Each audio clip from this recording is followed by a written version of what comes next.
Hi, it's Andrew here from Underground Training, and in today's video we are going to have a look at how you can get a job on a gold mine.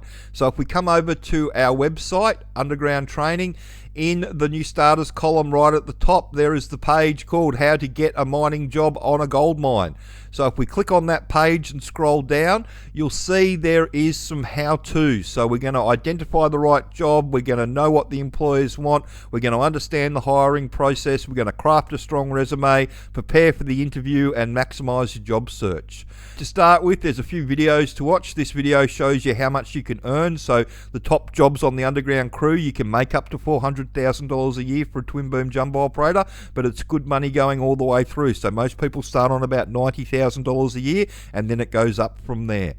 First off, we need to identify the right job. Currently, because there's an oversupply of experienced surface operators, the place to target is the hard rock underground gold and copper mines around the country. So this is your nipper, your truck, your diamond driller offsider, ADGI, and even pace and service crew for those that are well prepared. Now, pace and service crew is normally a second tier job. You normally have to do these entry level jobs to work your way into a pace crew or service crew job, but because the gold boom is going so hard and there's so many underground mines opening up, we've had a number of people lately get jobs on service crew and pace crew.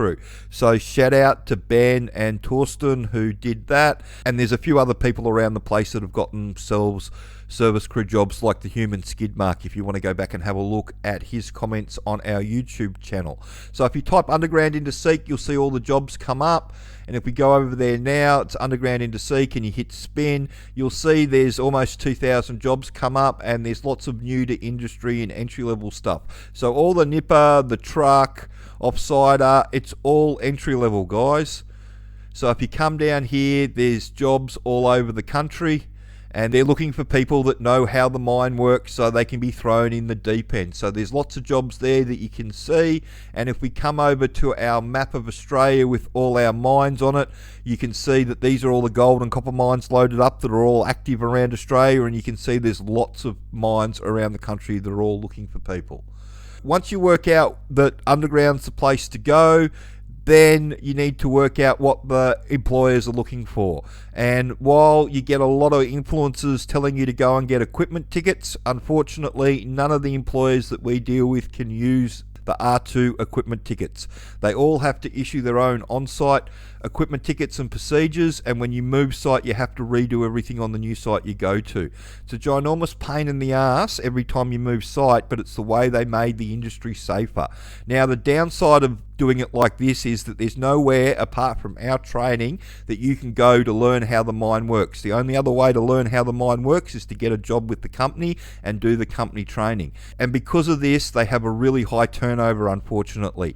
It's not unusual for the companies to turn over more than 3 and 5 new starters in these entry-level jobs. And the reason that this happens is because people don't know what they're getting themselves into.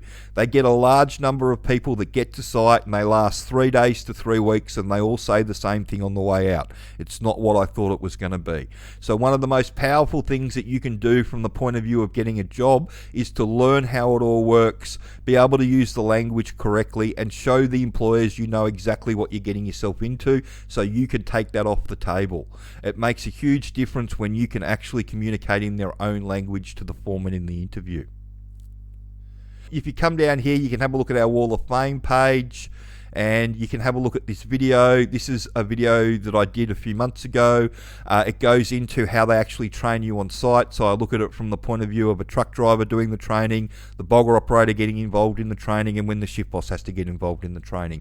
So I go through it all in there, so you can have a look at that. And then we talk about understanding the employment process. So who makes the hiring decisions, what you need as far as medicals go and police clearances. The project manager or the foreman, they're the ones that actually decide who gets hired. With what we do underground, HR doesn't get involved with who gets hired and who gets fired. They help with all the processing, so it's good to keep on side with them. But just keep in mind, in all the interviews and everything that you do, it's the foreman or the project manager that decides who gets hired and who gets fired. Now, next is crafting a resume that's going to get read for a gold mining job.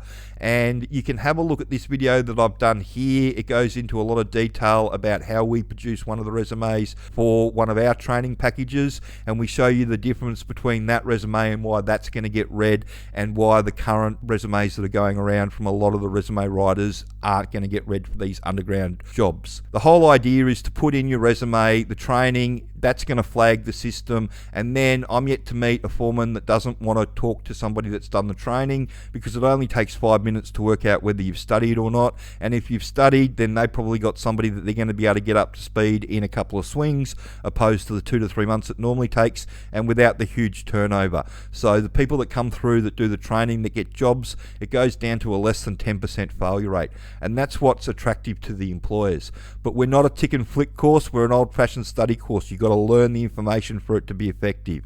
If you do, you've got all the skills the employers want, so they can throw you in the deep end. And what we're trying to do with this training is make you an easy win for them. They should be able to look at you once you've done your resume and your interview with them and go, yep, I can onboard this person like normal, teach them how to drive my truck, spend the 100 hours teaching them how to drive my truck my way, and then a short time after that I should get a productive member of crew. What we're trying to do is create an easy win for the employers. And again, interview prep. What gets you over the line with the foreman in the interview is being able to speak their language. When you can talk to them in their own language about what's going to be expected of you on site using all the right terms, that's what gets you across the line. It's the thing that people have the most difficulty with. Teaching you the practical side of the jobs is really easy. Like I said, they'll spend 100 hours teaching you how to drive their truck their way. That's not what people have problems with. What people have problems with is learning all the mining information so they can leave you alone by yourself. And if you don't know all the mining information, and you've got to have a buddy in there with you making sure you're doing the right thing and you're going to be safe around the mine site, then they'll be ramping the pressure up on you. And the more pressure that they ramp up on you, the more people that they go through. And the last thing is casting the widest net, going where the jobs are.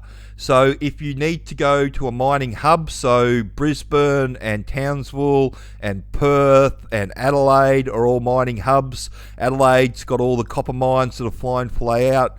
Brisbane and Townsville have got all the base metal and the copper mines and the gold mines around Charters Towers and Mount Isa that are looking for people. In the middle of New South Wales, around Parks, Orange, Dubbo, West Wyalong, that's a really big hub, but that's a drive-in, drive-out hub, so they don't fly in, fly out of that area. They do fly in, fly out, but they fly to Brisbane from Cobar, so there's a Brisbane flight going at the moment. They don't fly back to Sydney in New South Wales. So if you're trying to get into the mining industry, check out our page and check out our packages. You can come over to the shop. The DIY is $495. It's got full instructions on how to redo your resume and interview prep in there. You can use that video that I showed you on the page before to see how you need to redo your resume. There's a 3-step plan package, comes with a full resume service, it's $825, and the Work Ready's the one where you get the shift boss to mentor you. So there's lots of jobs all over the country, guys. As you can see, the employers are looking for people everywhere. You just have to type underground into Seek to see all the jobs come up. If you've got any questions about getting in the industry, please get in contact. More than happy to answer those questions for you. And the easiest way to get the mining job is to be able to talk to the foreman in their own language about how their mine works. That's how you're going to get your job. If you're trying to get into the industry, check out the training at undergroundtraining.com.au, or if you want to talk to somebody that knows how the industry works, the phone number's at the end of the video.